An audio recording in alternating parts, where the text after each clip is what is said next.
In this example, we are going to solve for the exact solutions to the equation secant squared of x over 2 is equal to 3 on the interval of 0 to 2 pi, and we will also find all solutions. In this particular case, I'm going to focus on finding the full infinite solution set first, then I will use that in order to generate the solutions between 0 to 2 pi.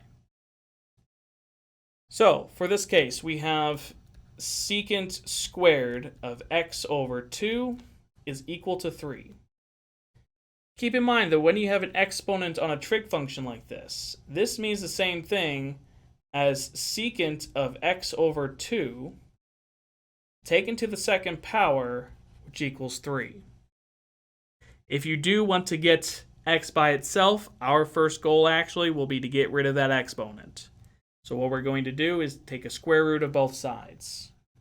That will give us secant of x over 2 is equal to the square root of 3. However, more specifically, not just positive square root of 3, but we could also consider the negative square root of 3. We do need to consider that because negative square root of 3 squared is also 3, as well as positive square root of 3. We are going to have more solutions to this because of that.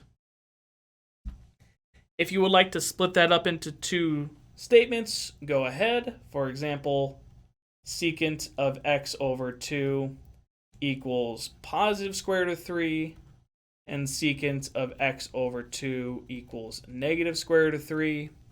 That may help you. Now, working through with this one, we have secant of x over 2 equals square root of 3. That ratio almost looks familiar because we are familiar with values that do involve square root of 3. However, if you would like and change this into cosine,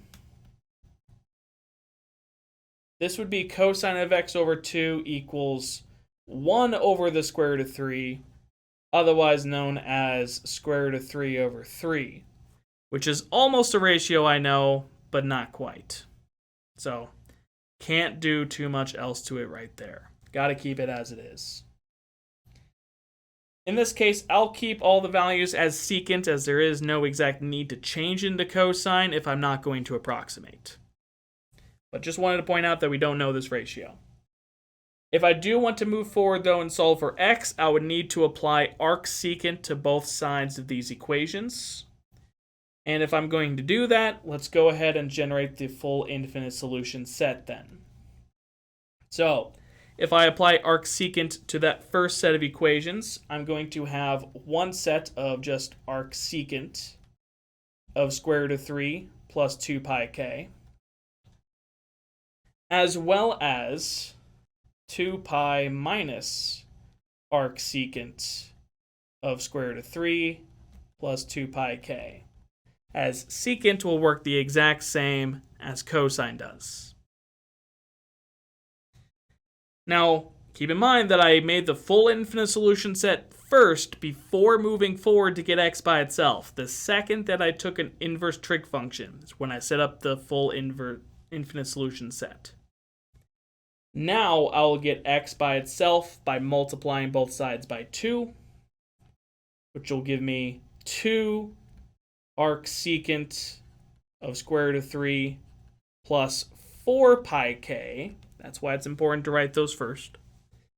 As well as 4 pi minus 2 arcsecant square root of 3 plus 4 pi k. If you do the same thing to the second set of solutions, you're going to see the same operations really. The only difference is that the inside is going to be a negative square root of 3. So that second set is going to come up with another set of 2 solution sets of 2 arcsecant of negative square root of 3 plus 4 pi k,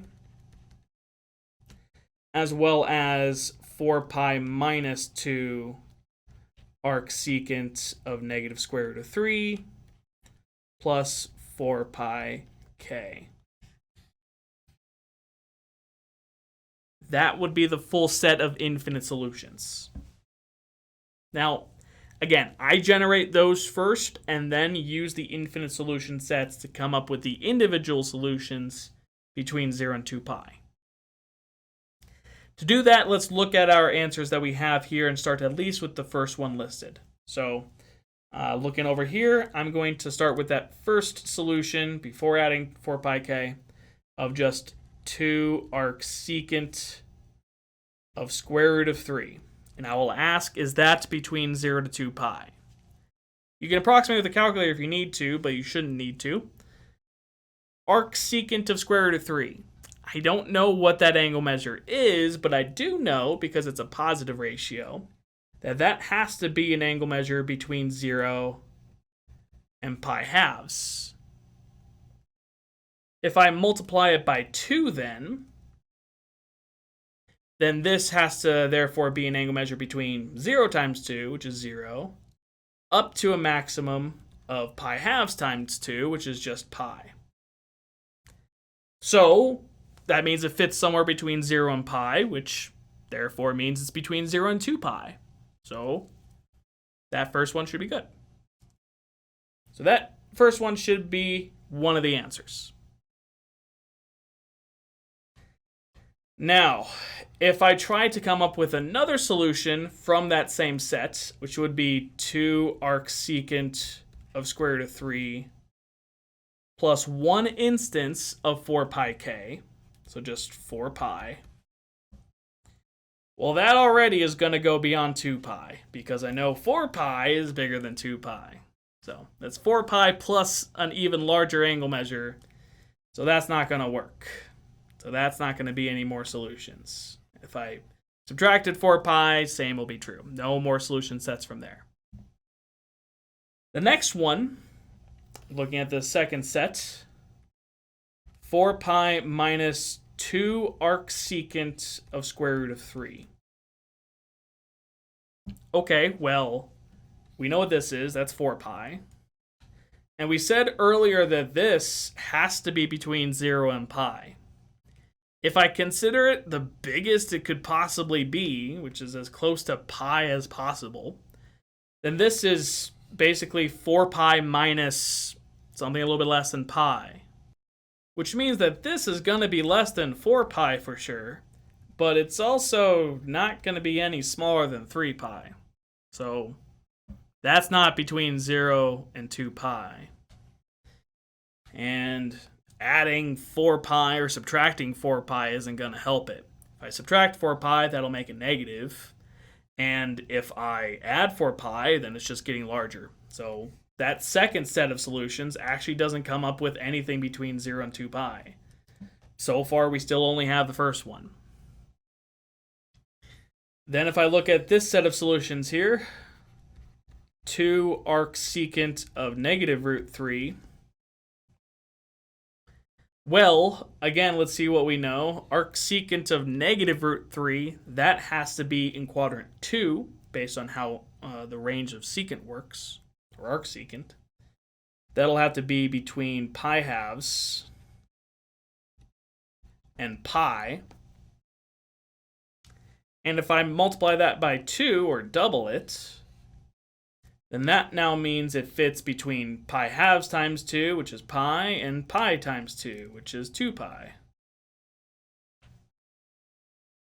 So if it's between pi and 2 pi, then that means it's for sure between 0 and 2 pi. So that one works. If I add 4 pi to that, though, to consider any more solutions, or subtract 4 pi, just like the previous case, that's going to go too far. And we're also going to see the same thing happen if I look at the last case there. 4 pi minus 2 arcsecant of negative root 3. Well, this is 4 pi. This, we said, is between pi and 2 pi. If I consider it at its maximum, at 2 pi, then that means that this is going to be 4 pi minus something a little bit less than 2 pi, which means that at minimum, it's going to be bigger than 2 pi still. At maximum, it'll be 4 pi minus pi-ish. So it'll be somewhere between 2 pi and 3 pi, really, which is not between 0 and pi. And if I add 4 pi to that or subtract 4 pi from it, if I add 4 pi, that just makes it bigger. If I subtract 4 pi, that's just going to make it negative and then even smaller. So I'm not going to get any solutions there. So from my 4 infinite solution sets below, the only answers that fit between 0 and 2 pi are these two up here. 2 arcsecant of square root of 3, as well as 2 arcsecant of negative square root of 3.